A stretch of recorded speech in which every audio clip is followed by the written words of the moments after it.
नमस्कार गाइस, जय माता की। आज मैं यहाँ दूसरी तरफ आ गई हूँ, अपने घर में आई हुई हूँ ना, गांव में। तो यहाँ आई हूँ अपनी बुआ के घर। तो मेरी बुआ ने ये लगाया है, देखो कितना पुदीना। ये पुदीना है, ये मेरे घर के साथ ही है। उसका घर पर 4-5 घर छोड़ के हैं। तो मैं आगे जैसे आ गई और मैं ये पुदीना जो है ये लेके जाना है यानी चटनी के लिए। तो ये देखो गाइस, देखो कितना अच्छा है पुदीना। ये पुदीना जो है हमारे बहुत काम आता है। इसके ये यानी इसकी चटनी भी बनाई जाती है। फिर इसको चाय में भी इसकी पत्तियां डाल करके हम पी सकते हैं।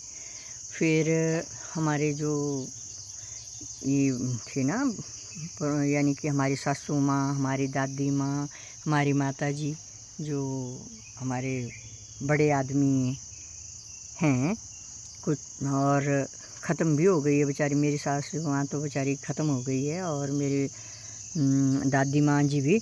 तो वो चटनी बनाते थे, और बहुत अच्छी, यानी आम की कुछ वो डालनी, जिन्हें हम बुकड़ियाँ बोलते हैं, अमचूर बनाते हैं। अमचूर डालना, कुछ ये इसके पत्ते डालने, मिर्च डालनी, हाँ लहसुन डालना, थोड़ा सा प्याज डालना, थोड़ा सा गुड़ डालना, थोड़ा सा उसमें नमक डालना, और मिक्सी में, उस टाइम मिक्सी तो नहीं हुआ करती थी, पर हम सिलबट्टे पर ही उसको पीसते थे और चटनी बनाते थे। और मेरी जो ये बुजुर्ग आदमी थे ना, ये जैसे दादी माँ, जैसी मेरी सासू माँ, वो फिर भटूरे बनाया करते थे। तो उनके ऊपर फिर हम खेतों में काम करते थे, तो सब्जी नहीं होती थी हमें, तो ये इस चटनी के साथ ही हम 2-2 रोटियां खा जाते थे। 2-2 3-3 रोटियां खा जाते थे। इतना स्वादिष्ट होती है इसकी चटनी, और गर्मियों में तो बहुत ही अच्छी होती है, ठंडक प्रदान करती है हमें। और फिर पता वो क्या करते थे, जब उनको पेचिश लग जाते थे, या ये ना डायसेंट्री जिसे हम बोलते हैं, वो लग जाते थे, या फिर उल्टियाँ होती थी, तो उस टाइम वो प्याज हमें बोलते थे कि आप ऐसा करो, प्याज लो। प्याज भी हमारे अपने घर का ही होता था उस टाइम। तो वही प्याज लो, प्याज को कुंडी में ये करो, और कुंडी में डालो, और फिर इसके पत्ते भी डालो, और उनको फिर आप डंडे के साथ कूट करके उसमें थोड़ा सा पानी डाल करके, और फिर उसका वो रस निकाल करके वो फिर उन आदमियों को पिलाया जाता था जिनको डायसेंट्री लगी हुई होती थी या उल्टियाँ लगी हुई होती थी। तो ये पौधा जो है गाइस, ये बहुत ही औषधीय पौधा है और बहुत ही अच्छा है। आपकी तरफ पता नहीं क्या बोलते हैं इसको, हमारी तरफ तो इसको पुदीना बोलते हैं ना।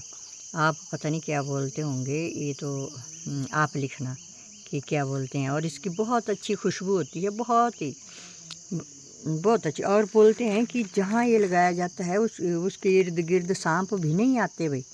ये भी मैंने सुना है, कि सुना क्या है, बुजुर्ग बोल रहे थे, जहाँ मैं दूसरे घर में रहती हूँ ना, तो वहाँ के वो लोग, पहाड़ी लोग, ऐसा बोल रहे थे कि जहाँ पे पुदीना लगाया जाता है वहाँ पे सांप वगैरह नहीं भाई नज़दीक आते। इसकी इतनी खुशबू होती है, बहुत ज़्यादा खुशबू होती है इसकी, और ये ठंडक प्रदान करता है।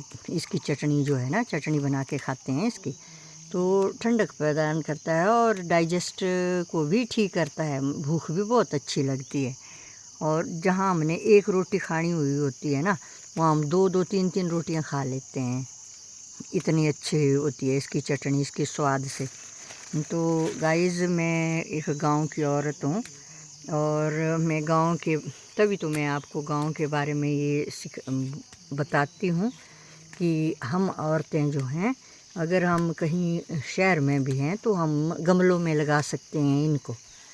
ये जो हमारा पुदीना है, इसको हम गमलों में भी लगा सकते हैं, और बहुत अच्छा होता है गाइस। इसके बहुत ज़्यादा फ़ायदे होते हैं, वो मैंने कुछ एक तो आपको बता ही दिए। और आप खा के देखना, अपने बच्चों को भी खिला के देखना। जो बच्चे खाना नहीं खाते उनको भी इसकी चटनी के साथ खाना देना वाला, तो कितनी अच्छी तरह से वो सब्ज़ी भी खाएंगे और रोटी भी खाएंगे स्वाद लगा के। तो इससे भूख बढ़ती है गाइस।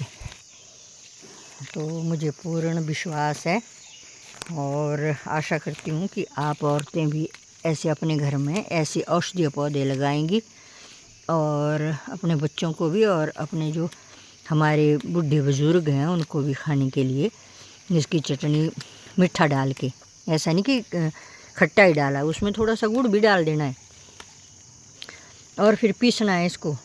अब तो मिक्सी चल पड़ी है हमारे पास ना, मिक्सी में डालते हैं। और जब हमारा टाइम था पहले तो नहीं थे मिक्सी का, जब हमारी शादी हुई थी तो मिक्सी नहीं हुआ करती थी उस टाइम, तो हम तो सिलबट्टे पर ही पीसते थे। पर अब मिक्सी में डालो और 2 मिनट में चटनी तैयार कर लो, ऐसा है गाइस।